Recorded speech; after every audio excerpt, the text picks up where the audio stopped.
folks.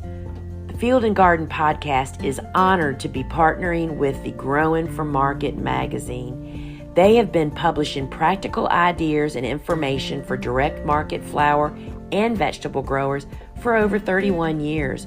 All the articles are written by farmers who get their hands dirty and know what they're doing. The magazine is still on the same mission as when the Flower Farmer book author Len Basinski founded this magazine back in 1992 to connect growers with the best ideas from other growers. There is dedicated flower content in every magazine, a decade's worth of back issues, and over 1,600 archived articles from writers like Aaron Benzenkane, Gretel Adams, Pamela and Frank Arnowski, and Jonathan and Megan Lease, all available on the website. With 10 new issues every year available on paper, digital, or both, you're guaranteed to find something to fine-tune your farm in growing for market.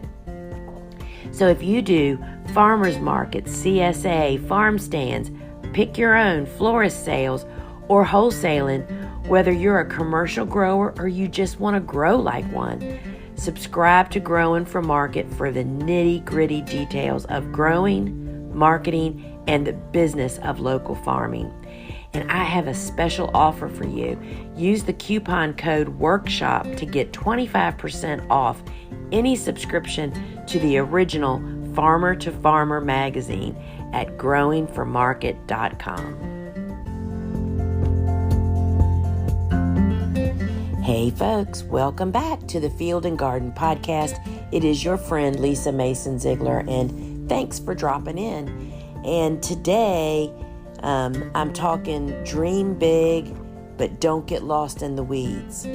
But before I dive into that, I wanted to let you know that we have 2 key courses available over at thegardenersworkshop.com that can help guide you in selling your flowers. Our latest course just out is by Ellen Frost, and it is called Preparing to Sell to Florists. And Ellen really sets you up for success if that is the market you are heading for. The other course is Collectives 101 with Amelia Ihlo of Rooted Farmers.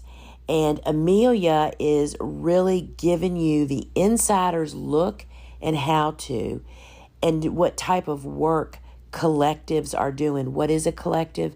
That's where many farmers get together to sell their flowers as a whole, which I truly believe is a great way to sell flowers. And friends, both of these courses are about an hour and a half each. They're available now, and I would highly recommend either or both of these if you are looking to up your game, find your niche, and to move and scale your flower farming business. So, big dreams or dream big, which is it? Because I'll tell you, I dream big, but I often find myself getting lost in the weeds. You know, I can remember my dad who's no longer with us. I would call him when I was on my delivery route. I would travel from, I'm here in Newport News. I would go from, do y'all hear Tucker snoring? My goodness. I would travel from our farm to Williamsburg, Virginia, to Virginia Beach. My farm's not dead in the middle of those 2 locations, but kind of. And when I would be traveling home after all deliveries were done, especially on Fridays because the traffic was horrendous, I would have to go through the Hampton Roads Tunnel coming home, and it didn't matter. You didn't need to have an accident or anything. The tunnel was always stopped. So my habit was, in addition to other times talking to my dad on the phone, who lived, just 5 minutes away from me, I would call Dad as soon as the traffic would come to a stop as I was heading back, which sometimes would be miles from the tunnel. And I would either be ranting about how hot it is, how much there was to do, how much I couldn't get done, how much, just all of the challenges of being a high production flower farmer, which is what I was. And he would always say to me, how do you get these ideas? Where did this come from? Like, what made you think you could do this? He was always so proud and so surprised at the things that I would tackle. And it just brought him so much joy. I'm thinking of all this as, we're in June and it's Father's Day. But friends, dreaming big, but don't get lost in the weeds. And I will tell you, I get lost in the weeds on a regular basis. And what just popped at the front of my mind is being in business is really a cycle of dreaming big and then practicing it, not getting lost in the weeds over and over and over. It's kind of like vole control in the field, vole, which is garden mice basically, or mice in your house. You don't just get rid of them. You don't fix the problem and it never comes back. It is an ongoing, continuous thing that you have to learn how to make it be a part of your daily routine to keep it under control. Kind of like pests in the garden, right? You don't just treat for pests, which of course we don't treat anything, but we address pests every day of our life in the way that we farm. And that's kind of how business is. You have to set up and implement steps, but know that sometimes the weeds are gonna overtake you. So what I like to think about is that I dream really big, and then those big dreams lead to big things like big commitments, big bills, big challenges, big problems, but also really big wins. But to get to those wins, I have to navigate through those other things. And I'll tell you that it doesn't matter whether it's me in the business that I've built or you just starting out with your flower farming. It's all the same, y'all. It's all the same framework. I know that, gosh, and I can't even believe I'm saying this, I still struggle with what other people think of me. And I'm not really talking about on social media.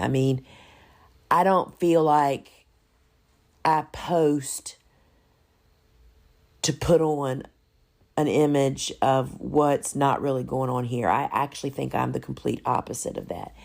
But I think about in my life, my personal one-on-one life, I do still, I have mentioned in the past that I come from a big entrepreneurial family, and I still listen to conversations at family dinner tables or get-togethers or conversations. I still look at other people in business in our family and think, oh my gosh, why did they have so much success? Or how come it is so easy for them? Well, guess what? It is not easy for them. I want to say that I still struggle with that.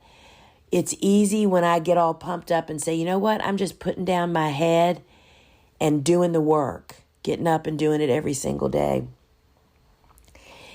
But I will admit wholeheartedly that I still struggle. And those of us that are encouraging you to ignore the others and just keep doing your job, we still struggle with it too. I'm thinking of a couple people of who I will not name that really, you would be very surprised that they still struggle with identity and just what other people are doing, and they just worry about what other people think. Does that hold you back? It doesn't so much hold us back as it consumes us. We waste blooming time thinking about it. I don't have the answer except, well, here is my raw truth, or the raw truth. There is no hidden secret, y'all, to get through this. It is a part of what it's called to be in business. You just have to know that you're just going to keep getting up and facing it every single day and making it, you've heard me probably mention in the past before that back when my husband's business, Ziegler Plumbing, when they were in the thick of it, and they still are, however, they have just built such a great system that Steve is not, and Ron and Teresa aren't handling every single little piece of the problems now. It's kind of spread out because of this great team that they've built. But I can remember telling Stevie at the breakfast table just about every morning, just remember, that is your job, to be the fire extinguisher. When you go to work knowing that that is your focus, to be the problem solver, it helps you to know and not be surprised by the problems you have to solve, right? We are no different than that. So there really is no hidden secret, bomb, or bullet. It's consistency, follow through with a little bit of strategy thrown in. And I will tell you that the deeper I get, the less planned my strategy has become. And it's because I have other people involved in this process now. And,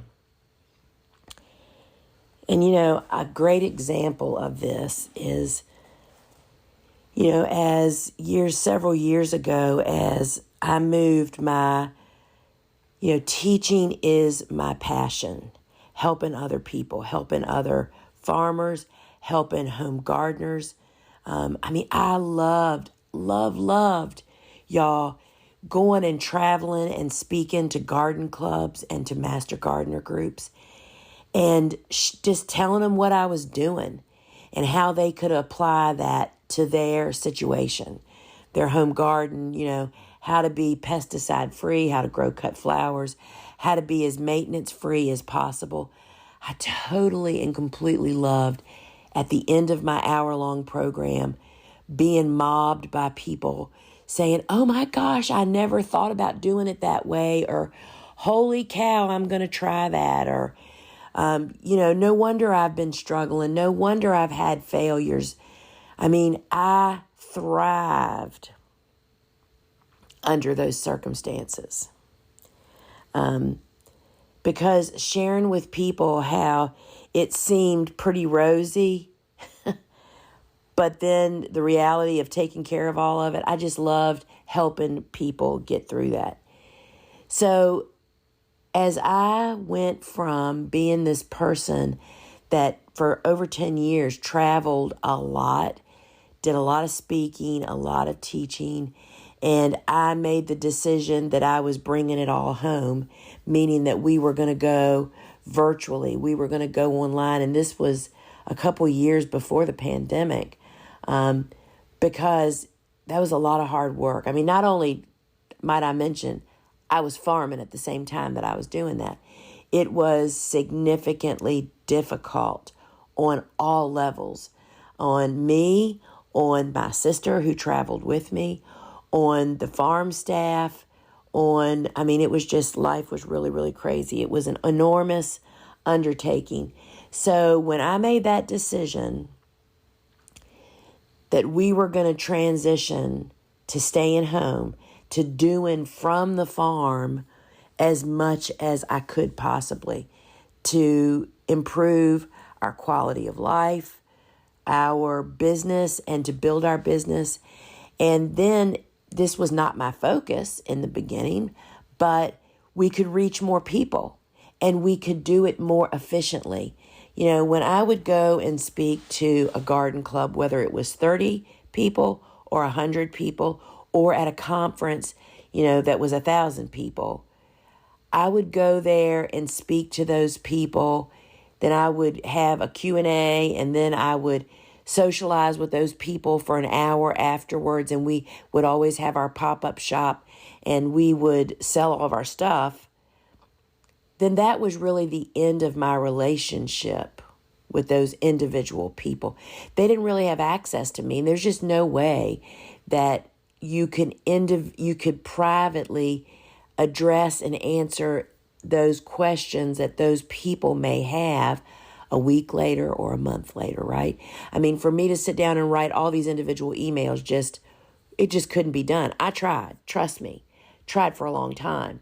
And that's how we strategized, Suzanne and Kelly and I, Suzanne being my sister, Kelly is my niece, the core team that started the whole, from me traveling all the time to us going virtual. And we built, slowly but surely, the platform that we're still tweaking and changing and building every day to day. And what I really want to make really clear to you is it doesn't matter if you're a budding flower farmer or you're building some other type of big business. We're all going down that same path. First off, you feel overwhelmed every day. You get lost in the weeds. And you just keep after it every single day. And we just kept after it. We just thought, all right, well, one of the problems we had when we were traveling was this. So that's really it. This is a great opportunity for us to address that and make it really possible. And so while it was an enormous undertaking and commitment, you know, there is now, I think we have 14 employees at the Gardener's Workshop to cover all the bases, from the growing operation that we still have on the farm to create a demonstration education, big giant garden, to the warehouse, the fulfillment of our products, the ordering, the packaging, the managing the online store, to now this growing online course platform with an on-demand offering to our schools that are only offered at specific times of the year because they were perfected and grown out of those years of me traveling. What we wanted, all the best parts of the traveling, as Suzanne and I would say, the traveling circus that she and I had. We wanted all the parts that people loved about that, but to be able to address people and continue relationships with them. And that's what our school platforms were really built on, because, friends, the staffing, the technology, the equipment, and the continued presence of all of that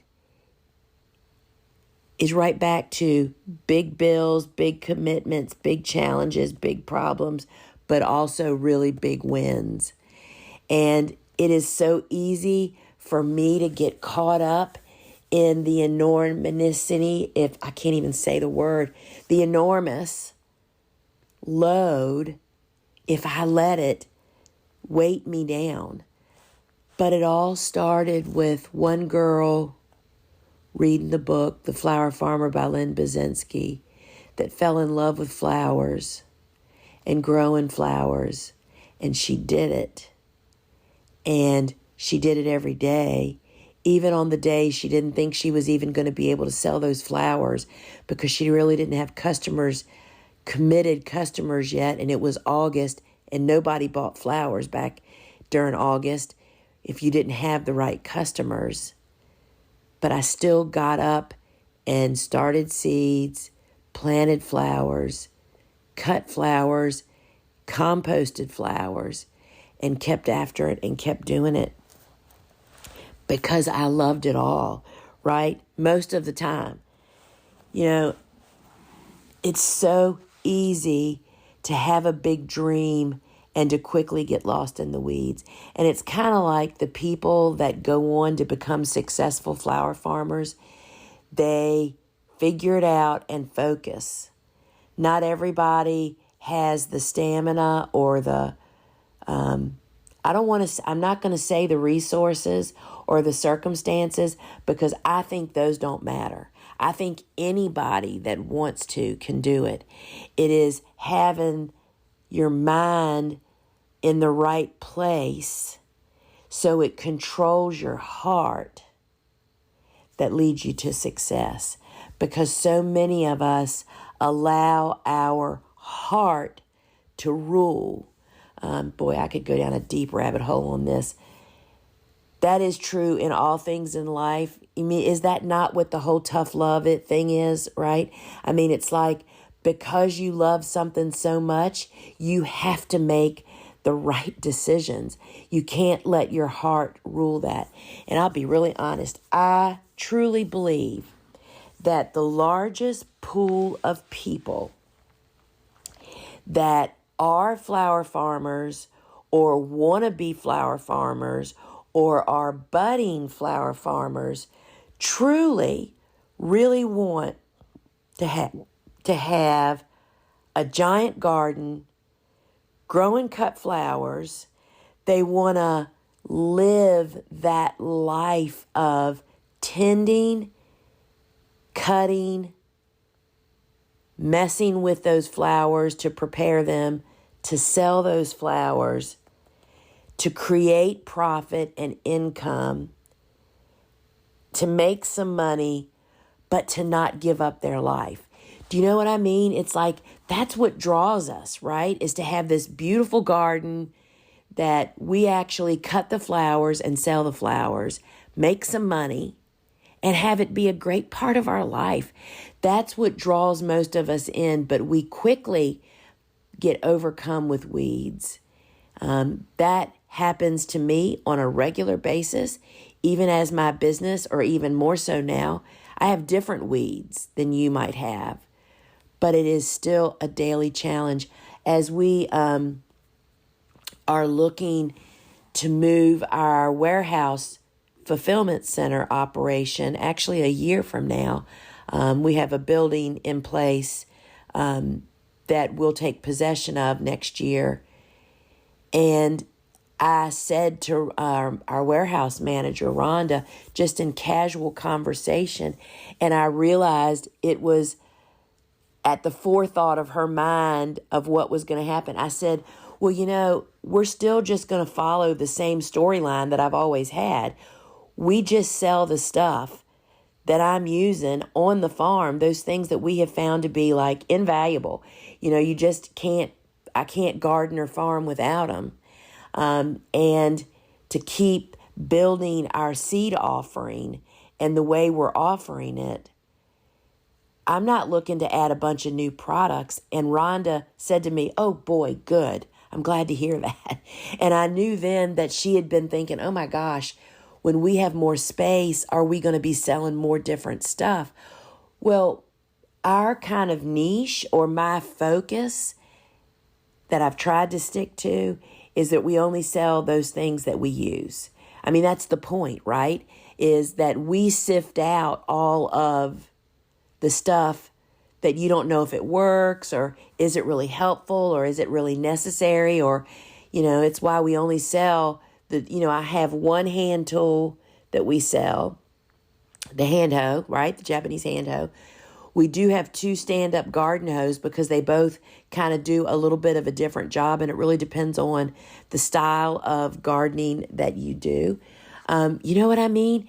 I did go through a phase several years ago where we brought a bunch of new products in of things, and then I tried to bring them into my farming and gardening world. And it's like, you know what? I didn't really need that. And that's our niche. So what I'm saying is pursuing your goal and your dream. And I know in a previous episode, I suggested that you sit down and say, all right, where do I want to be in 5 years? If that 5-year picture for you is to have that giant garden that is a pleasure to have on your property, to maintain, once you figure out how to set it up for low maintenance, how to find your local niche. Friends, I'm telling you, do you know how many people I know that are in my circle, that are in my student circle, that have found out that, growing a giant garden for 20 to 50 subscriptions a week, and that's a lot. 50 is a lot. 20 is good. That creates the income they were looking for. They're not looking to pay their mortgage payment. They're looking to create income to pay an extra mortgage payment every year, or to do a retirement contribution, or to pay for their family's vacation, or to pay for their private school tuition for their kids. Do you see what I'm saying? Don't think you have to fall in head first into the weeds and get pulled in. You, friend, are the business owner. You get to decide everything. And I believe in that power. I believe in that power for you and for me. And it's really hard for me, especially as our business has grown tremendously, in the last 5 years. And I have choices to make. I can choose to grow this part of the business or that part of the business. But the bottom line is, what is my goal for 5 years, and where do I want to be? So don't get bogged down with your success, friend. Take a little bit of time. Seek out your goal. What life is, you have to live for today, friends. That is one thing I am very sure about. Dream big, because big dreams need focus and they have weeds. And just remember that the overwhelm that you may be feeling is the actual abundance you have asked for. All right, folks. That's really kind of all I have to say is we're all in this together, and stepping back, letting go of what other people think. And that may be closer to home than so. It's not just social media, y'all. I can think in several areas of my life where I instantly think of, gosh, what would they do? Or what would they say? And I have to overcome that. And it's hard. So friends, if you want to learn more about the Gardener's Workshop and all of our work, head over to thegardenersworkshop.com. Sign up for our weekly farm news, which is really just the front page of the newspaper. It's the front page of the Gardener's Workshop and what's going on, from how to do something to a blog, to a podcast, to a product, to a course. And we invite you to fall in over there and check it out. Friends, I appreciate you very much, and we can do this together, to just keep holding each other up, basically. And have open ears, open eyes, be flexible. Change is good, but it is really hard. And until we meet again, I thank you for joining me here on the Field and Garden Podcast. Till we meet again, friends. Ciao.